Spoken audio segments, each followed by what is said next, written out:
জানি ব্যথা যন্ত্রণা ছাড়ার নামই নিচ্ছে না। মানুষ থাকতে চায় না, কিন্তু আবার ব্যথা ছাড়তে চায় না। এরকম আঁকড়ে ধরে মানুষ মানুষে কি সুন্দর হতো বিষয়টা।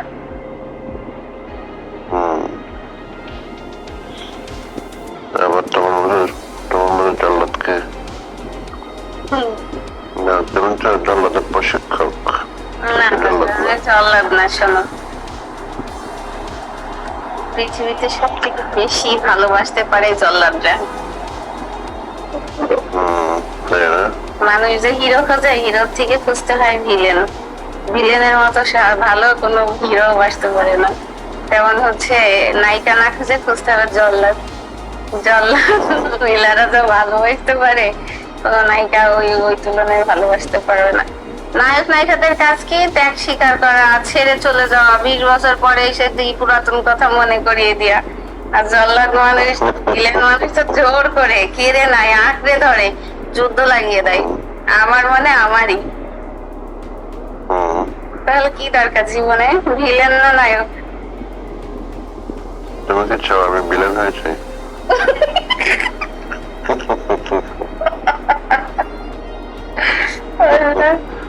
ভিলেন মানুষই ভালো। রাগী টাইপের মানুষ, কর্কশ টাইপের মানুষ, তাদের উপরটা রাগী কর্কশ হলে কি হবে? তাদের ভালোবাসা অসীম। ওই টাইপের মানুষই ভালো, ভালোবাসতে জানে।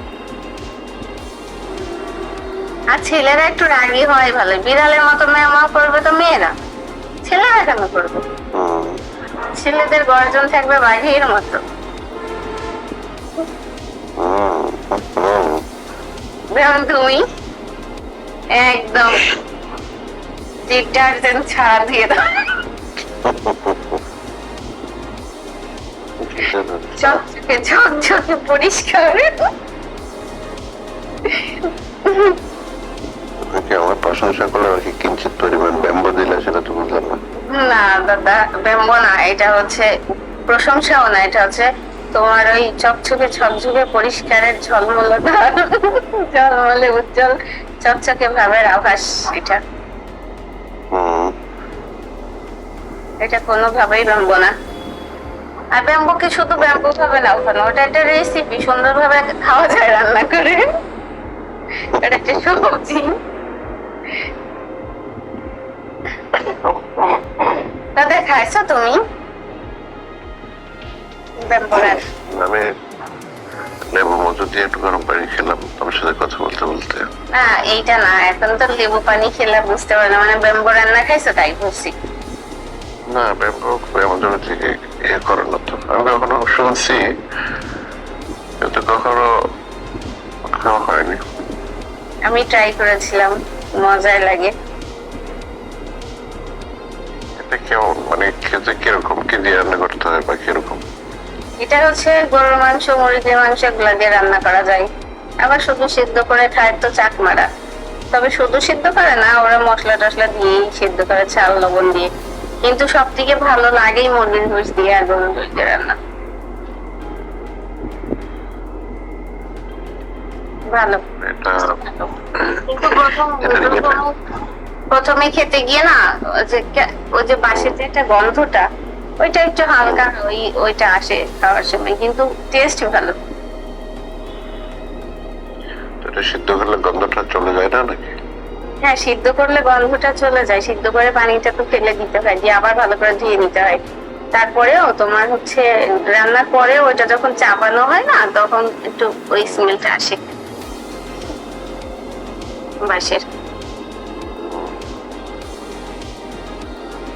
তখন মনে হয় বাঁশ বাগানে বসে বসে খাচ্ছি। বাঁশের স্মেলটা আসে। বাঁশ বাগান, এখন মনে হয় বাঁশ বাগানে গিয়ে তোমার গ্রাম অঞ্চলে এগুলা খুবই হয়, বাঁশ দিয়ে মাচা বানায়। বাঁশ বাগানের পাশে যাদের বাড়ি, বাঁশ দিয়ে মাচা বানিয়ে তারপর তোমার ওর উপরে বসে খাওয়া দাওয়া করে, গরমের সময় গল্প করে, শুয়ে থাকে, ঘুমায় দিনে। খুব ভালো লাগে আমার এসব পরিবেশ। গ্রামের। আর বাগানে তো অনেক পাখি আসে দাদা, সন্ধ্যা হলে বা বিকেল হলে, হুম। তখন আরো ভালো লাগে। আমরা ক্লাস 10 থাকতে হুম স্কুলের পাশে বাগান ছিল। হুম তো মেয়েরা কি করতো, লেজের পিরিয়ডে বাগানে গিয়ে আড্ডা দিত। হুম। ওটা মেয়েদের ইয়ের থেকে কমন নম্বর পাশে, ওখানে সবগুলো পাশাপাশির মতো সারাদিন বসে থাকতো মেয়েরা। লেজের পিরিয়ডের পরে যখন ঘন্টা শুরু হয়েছে, তখন আমাদের বান্ধবী একটা আসছে লেট করে। স্যার বললো দাঁড়াও, দাঁড়িয়েছে, ব্যাট নিয়ে আসো। ব্যাট নিয়ে আসছে। ব্যাট নিয়ে আসার পরে তখন হাতের মধ্যে কয়েকটা দিছে। হুম।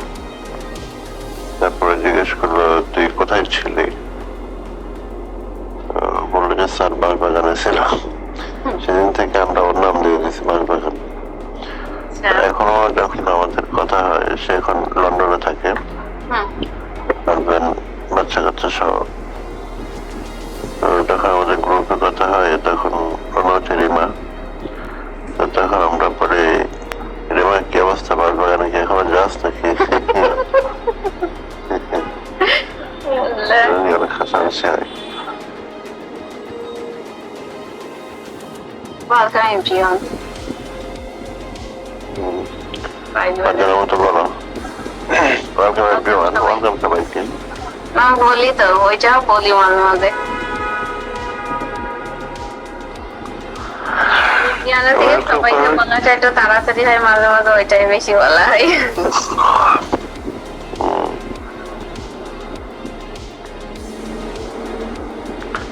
তো কতগুলো আইডিয়া আছে দেখি তোমার।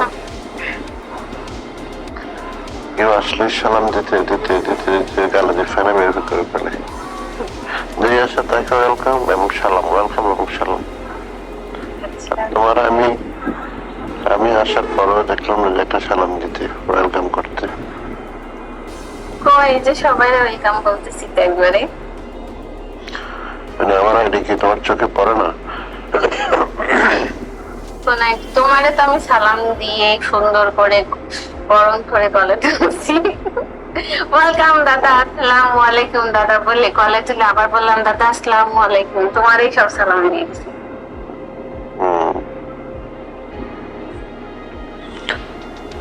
সবার সালাম সব আমল করে দিয়ে দিছ। Good good. শোনো, অনেক সময় কি হয়, সালাম দেওয়ার, মনে করে একটা মানুষ আসছে, সালাম দেওয়ার শুরুতেই সে দৌড় মারে, তারপর দেওয়া বন্ধ করে দিছে।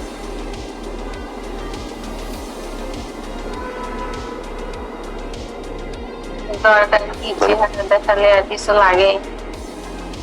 বুঝলাম কোনো প্রোডাক্ট গেলে সালাম দিলে আমি একটা হলো ড্রাইভার মেরে আসি, কন্ট্রিবিউশন দিয়ে দিই।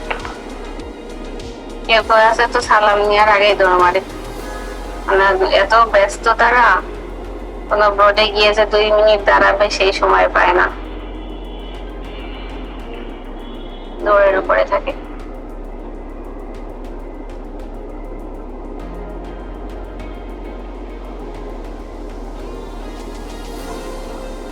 না আর কে আসে না, ঘুরতেছে, টানতেছে উপরের দিকে, টানতে টানতে হঠাৎ করে পড়ে যায়। বেশিরভাগই ওই ঘুরতেই থাকে, দাঁড়ানোর টাইম পায় না। আইডিয়া আসছে, নাম ধরে সালাম তো, তুই ওয়েলকাম বলে সালাম দেওয়ার আগেই নাই আর।